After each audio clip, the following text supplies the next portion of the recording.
दोस्तों, आदाब, सलाम, नमस्कार। आज के एपिसोड में हम बात करेंगे तमिलनाडु की मुख्यमंत्री रही दिवंगत जयराम जयललिता की बेमिसाल संपत्तियों के बारे में। आखिर इतनी संपत्ति कहां से आई? जब संपत्तियां जब्त हुई और कानूनी प्रक्रियाएं पूरी करने के बाद सरकार को सौंपी गई, तो हर कोई जानने व सुनने वाला भौचक रह गया।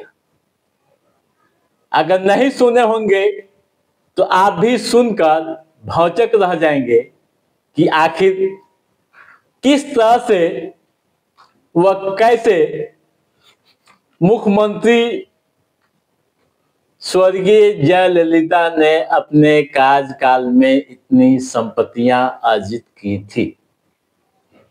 जब से सरकार को ये संपत्तियां हस्तांतरित की गई है, तब से पूरे देश में एक खास बहस हो रही है, एक खास तरह की चर्चाएं हो रही है संपत्तियों को लेकर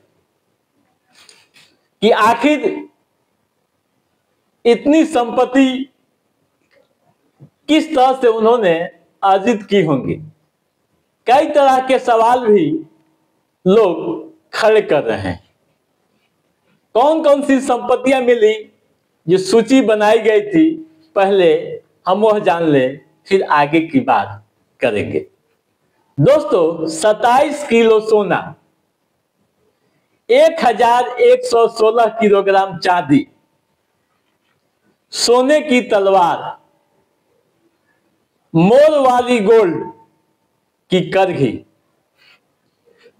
250 शॉल, 11,344 गाड़ियां, 480 सोने व हीरे के आभूषण, 10 टेलीविजन सेट आदि हैं, जिसकी चर्चा खूब हो रही है। बेंगलुरु की एक विशेष सीबीआई कोर्ट ने जयललिता की संपत्ति को लेकर यह फैसला दिया है। जब्त की गई समस्त संपत्ति आदेश के बाद सरकार को हस्तांतरित कर दी गई है। कर्नाटक के अधिकारियों ने तमिलनाडु सरकार को यह संपत्तियां हस्तांतरित कर दी है, यानी सौंप दी है। इसके अलावा 1526 एकड़ जमीन से जुड़े दस्तावेज भी मिले हैं। ये सभी खजाने कर्नाटक विधानसभा के खजाने में सुरक्षित तरीके से रखे गए थे। दोस्तों, आय से अधिक संपत्ति के मामले में जयललिता दोषी करार दी गई थी। आपको बता दें कि कर्नाटक हाई कोर्ट ने 13 जनवरी को जयललिता के भतीजे जे दीपक व भतीजी जे दीपा की याचिका खारिज कर दी थी। यानी उनके भतीजे ने अपने को उत्तराधिकारी मानते हुए याचिका दायर की थी, जिसे कोर्ट ने खारिज कर दी थी। हाई कोर्ट ने 2016 में जयललिता के निधन के बाद उनके खिलाफ चल रही कार्रवाई को तो समाप्त कर दी, लेकिन संपत्ति जब्त करने का फैसला बरकरार रखा। दोस्तों, जयराम जयललिता लंबे समय तक मुख्यमंत्री रहे। 1991 से लेकर 2016 के बीच 6 कार्यकालों में 14 साल से अधिक समय तक मुख्यमंत्री रहे।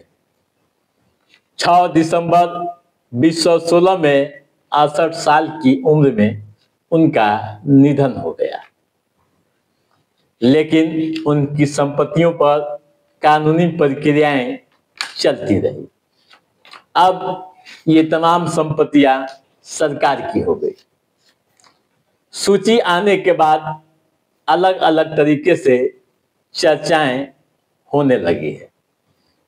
सवाल ये भी उठाए जाने लगे हैं कि आखिर जयललिता ने इतनी संपत्तियां कैसे अर्जित की थी। जो सूची आ रही है उससे देखकर सबों के होश बिगड़ जा रहे हैं। दोस्तों, चर्चा यह भी हो रही है कि देश के और भी कई राजनेताओं के पास खजाना है, जिसकी जांच अगर सरकार कराए, सीबीआई कोर्ट करे, तो और भी बड़े खुलासे हो सकते हैं। तो दोस्तों, आज के इस एपिसोड में बस इतना ही। कैसा रहा हमारा ये एपिसोड, आप लाइक और कमेंट करके हमें जरूर बताइएगा। यदि आपने हमारे चैनल को सब्सक्राइब नहीं किया है तो सब्सक्राइब भी कीजिएगा, ताकि इस तरह की महत्वपूर्ण जानकारियों से संबंधित जो भी अप टू डेट है उसे हम समय समय पर आपके बीच पहुंचाते रहेंगे। तब तक आप अपने दोस्त को दिए इजाजत। नमस्कार।